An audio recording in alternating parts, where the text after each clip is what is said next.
Hi, welcome to Bad Music Taste and Other Ways to Ruin Your Life. My name is Dominic. And my name is Sam. Sam has our record this week. This week's record is Everything Sucks by The Descendants. This record was originally released in 1996 on Epitaph Records. But anyways, today we're talking to Jan and Curtis from Shell Corporation. How's it going? Going well. Going very well, and that is an excellent record, by the way. Yeah, and what's weird is Curtis and I know that as a new Descendants record, even though it came out in Yeah.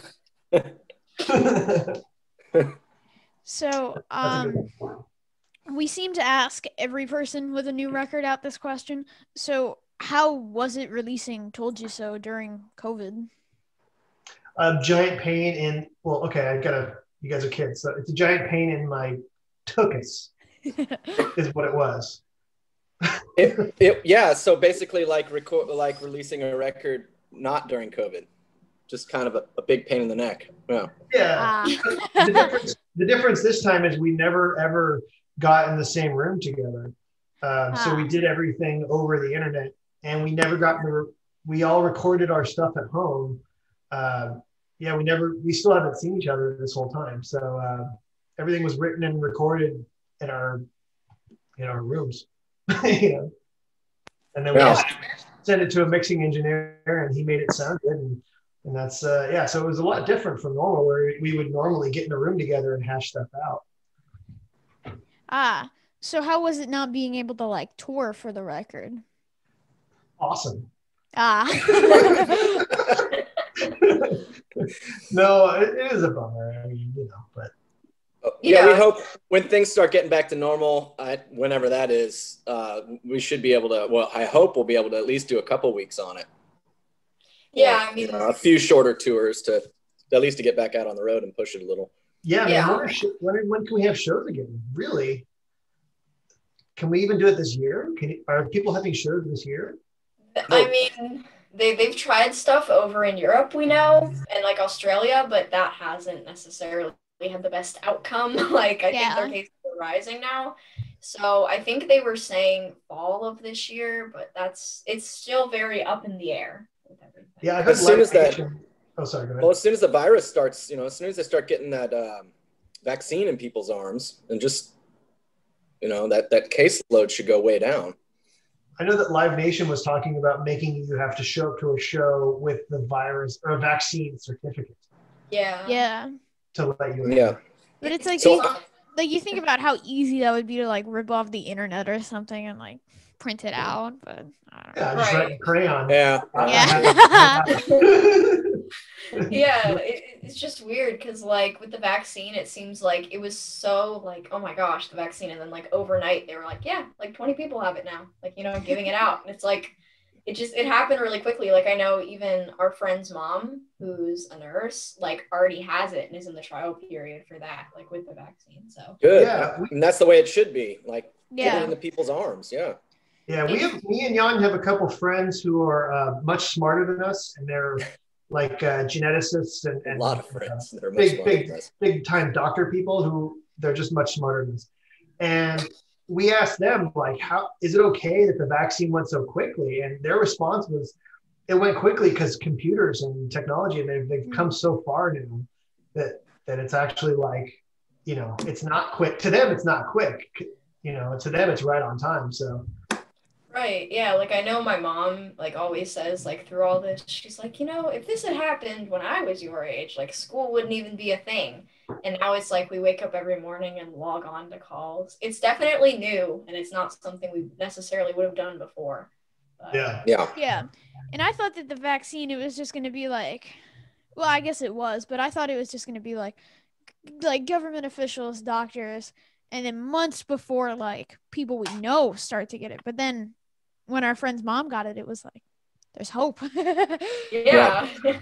There is. So I did go to a show this year, by the way. Oh. And the way they did it was outside. It was socially distanced, and the bands were many feet back, but playing on the ground. And it was at a bar. It was a benefit that we did last year. It's a punk rock food drive. They do it every year here in North County, San Diego. And so they did. Cool. It was invite only. There was only 25 people there at their own tables. And that was the night that I broke my leg. So I did have major medical issues from attending a show this year. Yeah. How did you break your leg? Yeah. Well, there was an after party, and then there was an after party, and I was walking home from the after party, and I fell down a hill that I didn't see. So what you guys probably don't understand because you're young. When you get old, you can break your legs doing anything. Yeah, it's cool. You get much more brittle. Yeah. When you're a kid, you fall. You're like, I fell down a hill. You're like, yeah, I fall down a hill every day. Who cares? When you're 40, you fall down a hill and you're like, I never can walk again. That's what it's over. I guess they're gonna have to amputate. Yeah, I guess that's it. Well, I'm sorry about your broken leg. Yeah. That probably wasn't fun. No, it was great fun. Everyone should do it. Absolutely. Yeah. No, I got the all clear though. I'm back at work apparently. The doctor signed me off this morning, so oh, really? I'm good to go. Yeah. He said get rid of that boot. Don't wear it anymore. Nice. Put a shoe on it. So I'm healthy almost.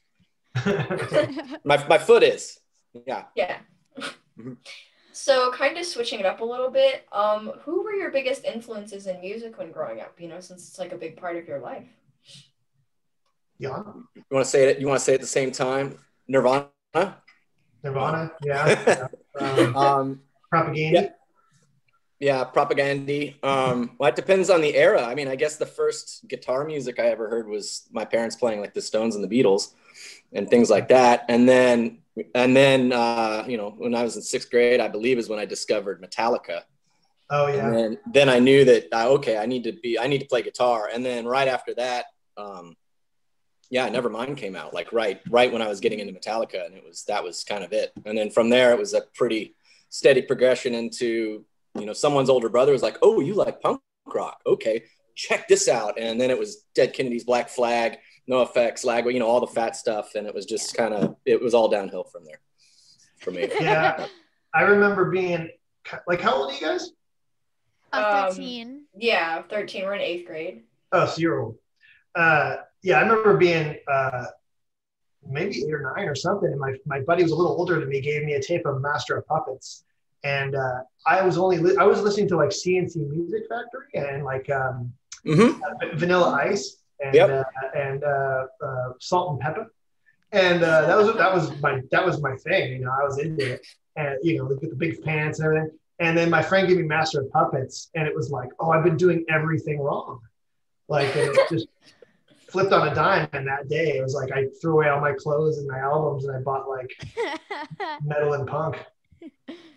Yeah, I feel like just thinking about, like how you had mentioned 6th grade, like we're now in 8th grade, as I said, and just the difference in those couple years is like insane. Like across all boards, but music especially. Like 6th grade, I was probably pretty close to listening to like the top 100.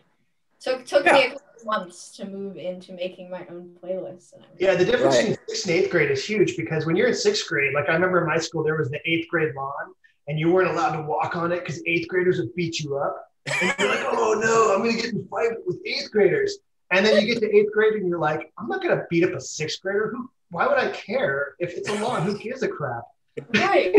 You're like, oh, all that stuff was bullshit. Okay. Yeah. Like it's the first like it's like that's the time in your life when you start realizing people are full of crap. And like you're like, oh, okay. Yeah. Well, oh, sorry. I have a question. I have a question for you, if I can turn the tables a little bit. Sure. So, punk rock was pretty exclusive. Well, we like to pretend it was when we were kids, because there was no way to steal it on the internet. You couldn't like explore and find some strange band from Australia. Someone had to tell you about it, or you had to read about it in a zine. So is it still clicky like that, or is it everyone just kind of like, oh, cool new music that I found? And you assume anyone cares about punk rock now. Well, yeah. Somebody was like, oh, cool, what do you listen to? I'm like, oh, bands like The Descendants, Bouncing Souls. I always get, who? And then when I say, oh, it's punk rock, and then I start to like talk about these bands, they're like, you know too much about that, and then like walk away. Like, I told you the lead okay, so it's the same. All right.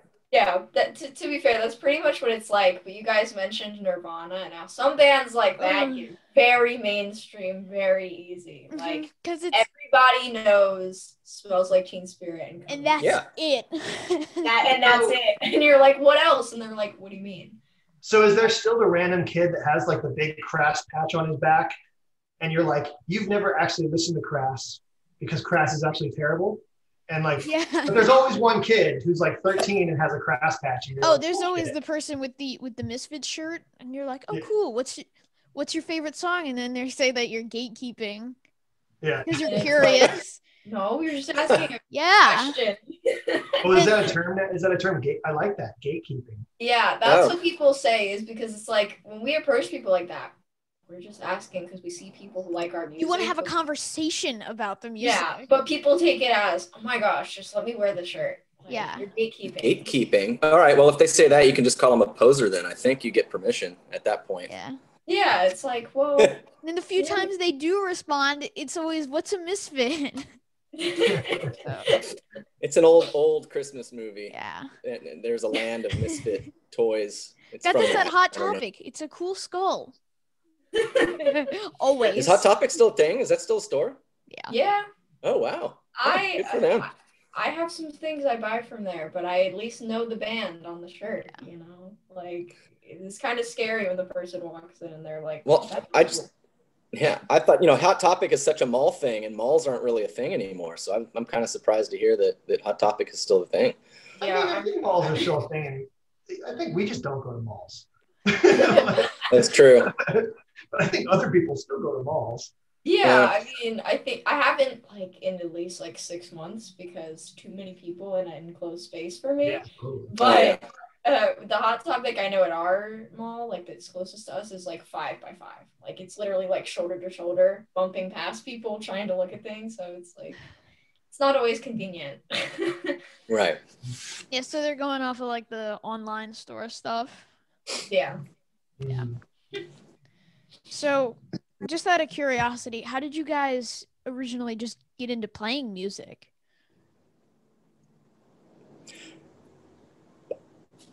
Both of our dads were in bands. I think if we go way back, both of our dads were in bands. Not the same band, way different bands, but they both played instruments. So as we grew up and showed an interest in learning an instrument, guitar, it was easy enough for them to teach us. And then from then, it's a pretty natural progression to say well, playing in your room by yourself is, it's all right, but it's nowhere near as fun as doing it in a band. So, and then, that's pretty much.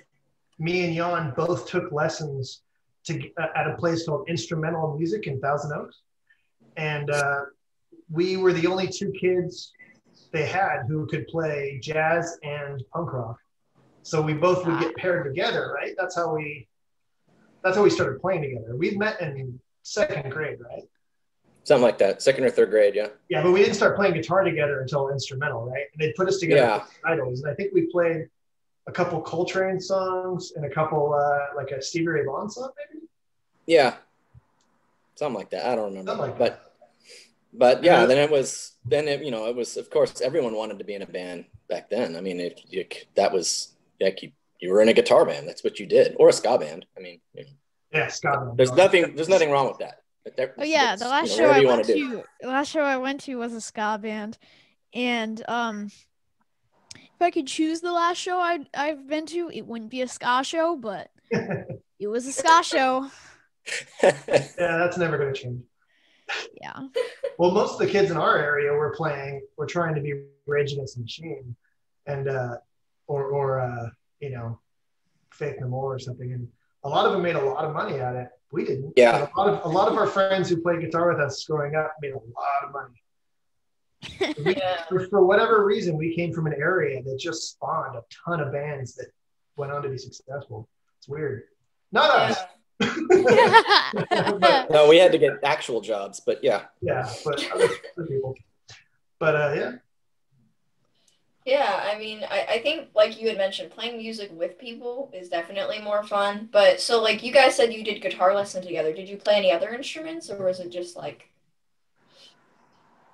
badly? I tried a trumpet for a while. Yeah. I was terrible. I took piano lessons for a couple of years, and I had an upright bass for a couple of years, but I was never any good at anything else really, because it takes, it's just time. And I just, as soon as I discovered alcohol and girls, like, kind of over. Yeah, your time budget when you're in 6th grade learning guitar is like 100% guitar, and then you discover other distractions in your time. The pie gets a lot smaller for spending on instruments and getting good at something. You have a few more years where you can really dedicate yourself to like just sit in my room and play guitar all day. And then one day someone goes like, here's what a beer looks like. And you go, what does that taste like? And then you're like, I don't want to play guitar ever again. And I mean, not that you shouldn't do that. Sorry. Right. Unless I can use the guitar to get 2 drink tickets. Yes. Yes. And then I will play the guitar. Yes. And then some girl says, "Oh, you play the guitar? That's pretty neat." And you go, "Yes, I'm a very good guitar player." And that's when you start playing guitar again. Yeah. And 30% of the time it works 100% of the time, right? Yeah, exactly. So just out of curiosity, how did you guys come up with the band name Shell Corporation? Is there like a story behind it or anything? I haven't told that one in a while, but go ahead, Curtis. You want to tell it? It's your turn. Oh, okay, I'll answer it. I needed a name. We were in another band before this one, and on the side I was just doing some acoustic propaganda covers, and I needed a name for the project, so I called it the Shell Corporation. Because on Propaganda's second record, they have that message from the Shell Corporation, that spoken word thing. It's right before Nation States. And that was one of the songs that I covered. And then so when Curtis and I decided to do this band, we just were like, well, that's a cool name. Why don't we just keep that? Because coming up with a decent name for a band that everyone can get behind is really hard to do. So when you have one, when you're sitting on one, it's just like, yep, that one, that's fine. Let's not overthink it. Well, I think part of the story is that though, we needed a name because we had a tour booked, but we didn't have a band, songs, or a name, but we had a European tour booked. And it was a month-long tour. And the guy said, well, if you don't, you have to have a band. Because we had another band, and the band had the tour, and we didn't want to be in that band anymore. So we said, we still want to do this tour. And they said, well, you have to have a band to do a tour. And we said, okay, we'll make one up. And the guy was like, you have a week. And so we got down, we wrote and recorded like 3 or 4 songs in a week, and we needed a name. And we were like, nothing we liked. And we were just like, you know what? We'll just use Shell Corporation because who cares? Good enough. Yeah. It's good enough. We just had to do it so quickly. We were just like, well, it's fine. And we faked our way into being a band. And, the Shell Corporation meaning is that it's like a fake company. So the fact that we faked the band initially, we didn't even have a bass player or a drummer at first before we had to get all that stuff right before tour. Yeah, we had a tour and 3 songs, no drummer, no bass player. Yeah. But we took pictures, and that's why on our 7-inch, the drummer's actually the engineer who recorded it, because we needed a 4th guy to make it look like we had a band. Oh my gosh, that sounds like that first tour was probably fun. It was a riot. It was so much fun. It was. We need somebody from the audience to make it still seem like we have a band. Yeah. Probably would be better. Yeah, I read that about Ghost the other day, that, the original, when Ghost started, it was just that guy, right? And when they had to take photos for the first album, and there was no band for Ghost. So he dressed all his neighbors and his friends up in like this Ghost gear. And that's who the first photos from Ghost are. It's just his like neighbors. Is that really? Yeah. Oh that's how the Nameless Ghoul thing came around? Yeah. That's awesome. It was him plus like whoever was in the area, and they just put him in costumes and said, that's Ghost. That's rad. Fake it till you make it. Fake it till you don't make it ever, really, I guess. Yeah. Yeah, I feel like band names just have to be random enough to where it doesn't look like you're copying anyone, but it has to be simple enough that it doesn't just seem ridiculous. Yeah, I mean, they're all stupid. Yeah, you could. You're going down the rabbit hole of overthinking band names, and it's so easy to do. And so much of a band name and your perception of a band name has to do with how you like the band. I mean, let's talk about a name like Radiohead, which is by all rights a really shitty band name. And if anyone came to me and said, "Hey, let's call our band Radiohead," I would immediately say, "You're an idiot. Why you play the drums? We'll come up with this." But because Radiohead is a well-regarded band that has produced a lot of really memorable, great music, you don't even think what a bad name it is. You just think, "Oh yeah, Radiohead. Okay, cool." Well, that's how I feel now. Every time I hear a new band, like a radio, well, not radio because there is no radio, but like whenever I hear a new band and they say the name, I'm just like, "Well, that's a stupid name." But then, you hear it 30 times and you're like, "Yeah, that's the band's name. Who cares?" Yeah, I think it's like it's up to interpretation at some point too, because somebody could take a name one way and then the other, and then you have the two people in the crowd at the concert talking about it, and it's ridiculous. Like, what does Stone Temple Pilots mean? Yeah, that's Real Big Fish. 3 Doors Down. Like what? Where? Well, that was a movie. That's a legitimately terrible name. That is a legitimately terrible name. Real That's Big way Fish. worse than Radio. Well, that's got a pun in it, the real REL, and it's a ska band, so you have to have a pun in the name. It's kind of a law. So yeah, a little bit better, but there's just some that are like, why is that a thing? Like, our friend who records all our albums is in a band called Hoobastank. And that's got to be the worst name of all time, right? Like, yeah. But the funny part is before they got signed, right when they got a record deal, their name was Hoobastank with a U. And they were like, "That's the worst name ever. We need to change it so we don't sound so stupid." So they changed the U to an A, and they were like, "That's better." Oh, that fixes everything. I don't know if that was the correct solution to that situation. Well, I guess because the name technically meant "whose butt stank," and so they were trying to like lose the old "whose butt stank" and be like distance themselves from that. Yeah. Yeah, we don't want to be that stupid, so we'll just change it to a "who bus stank," and no one will know. Oh, Sam, do you remember on The Office where they said where they were trying to make the launch party, but it said lunch party? Then he was like, "Why don't you change the U to an A? Then it would say lanch party. Would it really be better if it said lanch party?" And then, I guess that was the band situation. They were like, "Yeah, that would be better. Yeah, that works." Yeah. Exactly. Well, thank you guys so much for your time. Yeah, thank you. Very welcome. Can I ask you guys something? Yeah. What you guys into punk? Oh, my parents were into it, so the car. Yeah. Right to school where the Bouncing Souls were playing, and then we've told this story a couple times, but Dominic and I were both in French Junior Honor Society, which is just like a group at our school, and it was 6th grade. And I remember we had a few mutual friends, but it's not like we knew each other. And he had a NoFX shirt on. I was like, "That's a cool rat," having no idea who this band was. The rat. He's pissed himself. Why? Yeah, that's basically how I sounded. I was like, "Okay, cool shirt." So then we basically started talking, and then it was like I played on stage with Less Than Jake, and then we just kept talking about things. It just spiraled from there. And then quarantine happened, and we were like, "Music People Podcast. That's cool." Yeah, we wanted to make a Wayne's World thing. We were gonna dress up as Wayne and Garth.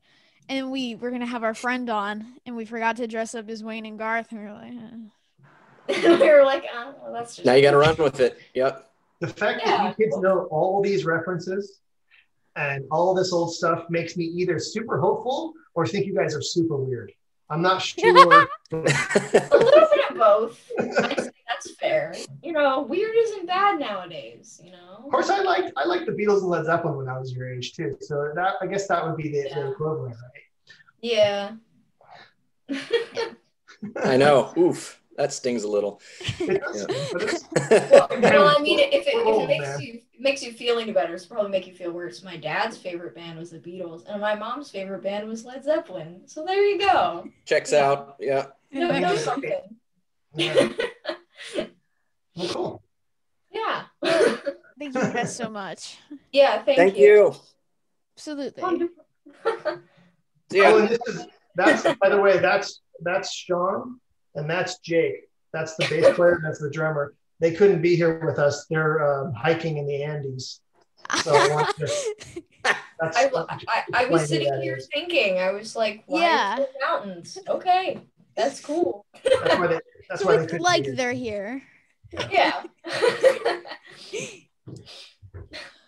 All right. Okay. See ya. Bye. Thanks so much. Bye.